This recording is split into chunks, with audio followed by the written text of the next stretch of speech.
Amin Rais akan menjebol Gibran pada 21 Oktober setelah pelantikan ya. Satu hari setelah pelantikan, Amin Rais akan menggunakan ya kekuatannya dengan kekuatan yang sangat besar untuk melengsarkan Gibran, dan inilah pernyataan Amin Rais. Terlalu panjang, sudah waktunya kita beri kesempatan ya, insya Allah 20 Oktober nanti Pak Prabowo dan Gibran tidak apa-apa, dilantik dulu. Setelah itu 21 Oktober kita akan gerakan rakyat untuk menjebol si Gibran tolol itu ya, si buku apa itu yang banyak kotor ya, serba pornografi ya, yang dipikir dia itu bukan negara kita, kemauan rakyat, keadilan, nggak ada ya, tapi hanya maaf ya, pokoknya kita tahulah ya. Ya, itulah Amin Rais yang akan menjatuhkan Gibran tidak ada jeda waktu pada 21 Oktober, dan setelah pelantikan pada 20 Oktober langsung dijatuhkan oleh Amin Rais. Namun demikian, Gus Idam mengatakan tenang saja Mas Gibran, itulah tanda-tanda orang sukses. Harus banyak orang yang iri dan dengki kepada Gibran. Dino iki enek koncoku sing suwangar, aku malah top tenan. Jangan ngerti sing tahu teko gini, Wakil Presiden Mas Gibran dilungkas dilantik delon sing nyoba wong nek akeh tapi top. Itu tengere saudara Gibran ini, Wakil Presiden ini mendapatkan nikmat, yang nikmat itu memang banyak yang menginginkan. Mulane akeh to wong hasud itu to susah media, padahal sok mben dilungkas arek dilantik. Wes ini bodoh ra trimo. Lho kuwi sangar tenan ya ngono kuwi. Uripmu berarti nek wis ketarane kowe iki nek duwe nikmat, kudune wis enek wong hasud. Nek wong ya ora enek sing hasud karo awakmu, berarti nikmatmu ya ora sangar. Bener ora? Kok lekas enek wong rasani kowe, ngelek-ngelek kowe, lekas enek wong hasud. Wah, top. Berarti hidupmu itu sudah memang luar biasa. Yang kita bu, perang ngoten. Nah, wis ora usah sabar. Jiarno ae. Gen dilokne sampai cangkeme muntuk. Lho. Ngono kuwi. Lho aku dikabari cacah ngono jarang aku emosi ngono jarang. Tapi yo Pak tahu, tapi yo jarang. Lah wong aku lho wektuku daripada tak nggih emosi, nyapo lho. Ngetrele yo montor enek, ninjanan ya enek, butuh kopi ning Gondang Legi yo duwe dulur lanang iki Pak Haji Sulaiman, wali kota yo duwe korek njaluk badol kan ngono to Pak. Lah dia arep nyapo ngono lho. Mulane koyo sampean-sampean kuwi lekas api, lekas ngaji ning ST, lekas mari nek mendem, lekas ndilalah uripe kok toto, bar kuwi enek wong ngelokne awakmu. Ke lho, ngaji mek golek rai. Bismillahirrahmanirrahim. Assalamualaikum warahmatullahi wabarakatuh. Ayah bunda, bang kakak, kawan-kawan semua.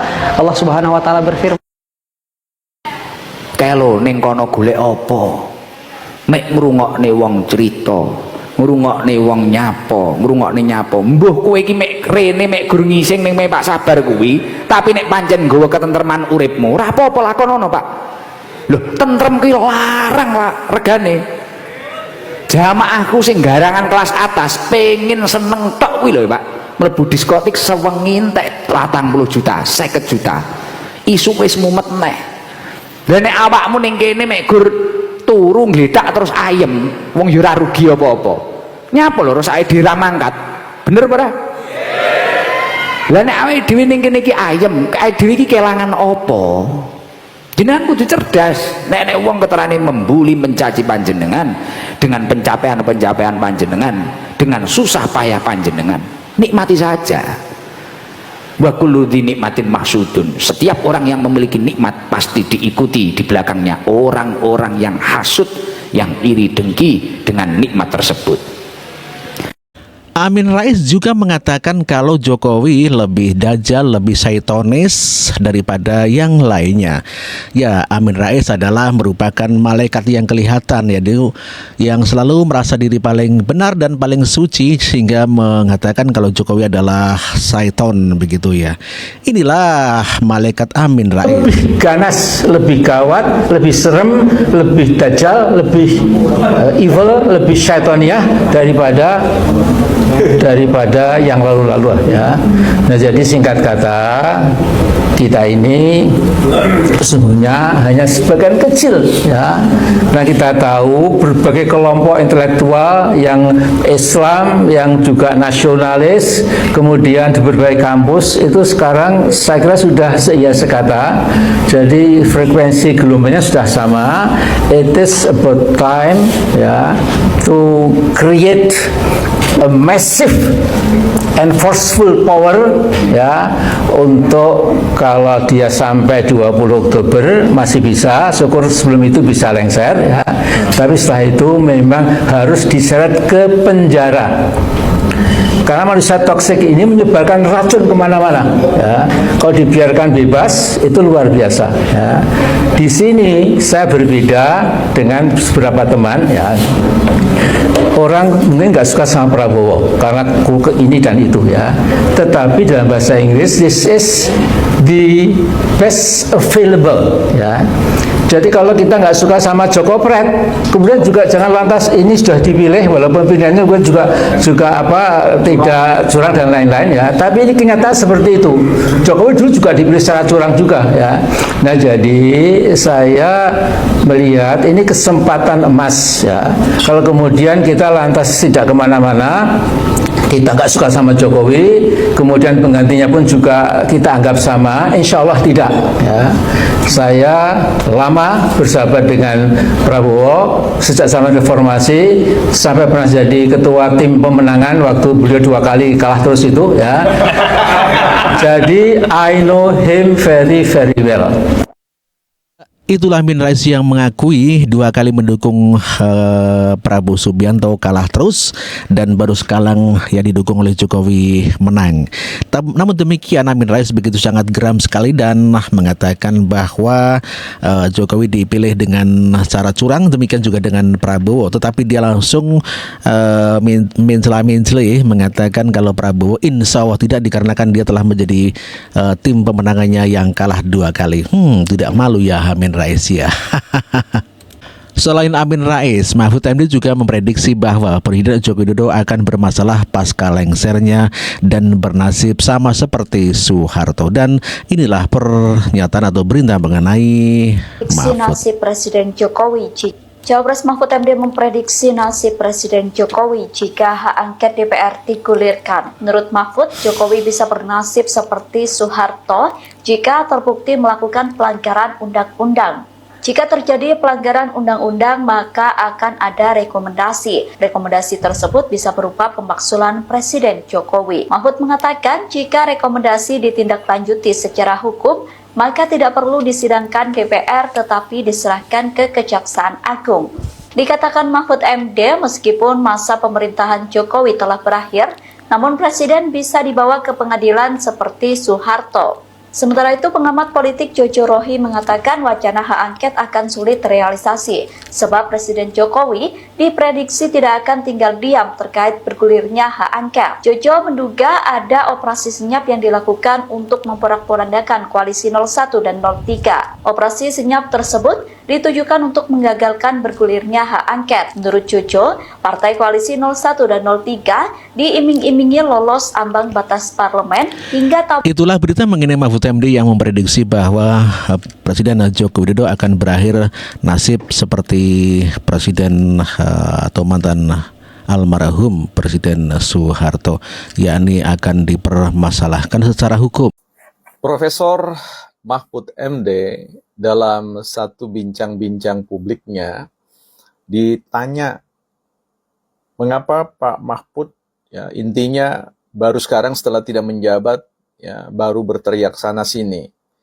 Ya, apa yang Pak Mahfud sumbangkan bagi bangsa dan negara ini selama menjabat? Kira-kira seperti itu. Dan beliau ya menjawab itu dengan penuh kecerdasan, tetapi kemudian ada sesuatu yang nampak ganjil. Profesor Mahfud MD, yang sampai hari ini tentu saya sangat masih menghargai beliau dan mengharapkan beliau merefleksikan ulang ya, mengevaluasi kembali keputusan politik beliau dalam rangka untuk membangun percakapan di ruang publik yang menurut saya bias ya. Saya bisa salah, beliau bisa benar, beliau bisa keliru, dan saya juga bisa benar dalam hal itu ya.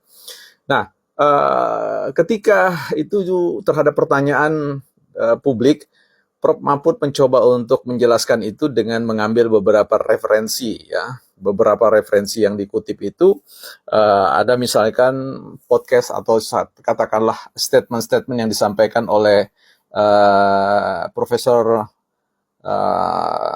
Rashid ya kalau tidak salah. Saya lupa persis namanya, kok bisa lupa saya. Nah, beliau juga mengutip Profesor Ikrar ya, Nusa Bakti kalau tidak keliru, terkait dengan masing-masing mengatakan bahwa dalam 10 tahun ini demokrasi di Indonesia itu semua hancur. Ya. Entah kata underline semua hancur itu adalah statementnya Prof. Rashid, ya, Rias Rashid ya mungkin ya. Itu asli beliau punya statement atau kemudian Prof. Mahfud yang menambahkan, ya, tetapi saya tidak tahu, silakan saja nonton di podcast yang ada. Di situ menurut saya agak sedikit susah untuk dinalar ya, kata semua hancur itu, demokrasi Indonesia itu, kata semua itu totally ya, artinya kalau bicara tentang hitungan-hitungan kita, ya sulit untuk mengatakan bahwa demokrasi semuanya hancur. Ya, kata semuanya itu kan harus bisa dikonfirmasi, ditunjukkan dengan fakta-fakta di lapangan, by empiris. Ya sampai hari ini ya, banyak orang bekerja, sampai hari ini orang masih dilayani di bidang kesehatan, di infrastruktur, ya jalan tol, dan orang masih kemudian bisa melakukan katakanlah diskusi-diskusi, berserikat, berkumpul, menyatakan pendapat, kemudian bahkan kita ikut dalam sebuah proses-proses pemilu dan sebagainya. Jadi logika tentang semua hancur demokrasi selama 10 tahun itu menurut saya over ya, emotional approach ya, pendekatan stressing daripada emosi ya, persoalan suka atau tidak suka ya, menjadi situasi yang sulit untuk bisa diterima logikanya. Begitu juga ketika Prof. Mahfud mengutip Prof. Ikrar Nusa Bakti kalau tidak salah, itu mengatakan bahwa sekalipun ya kehancuran demokrasi dan seterusnya itu sekalipun 5 kali berganti periode presiden itu sulit untuk diperbaiki ya. Jadi saya kira ini juga merupakan sebuah pernyataan yang bombastis ya, yang ya sulit untuk dilihat nilai kebenarannya atau rasionalitasnya ya. Bagaimana mengukur tentang hal itu, sementara kita sendiri melihat ada banyak capaian-capaian yang baik yang dilakukan oleh Pak Jokowi.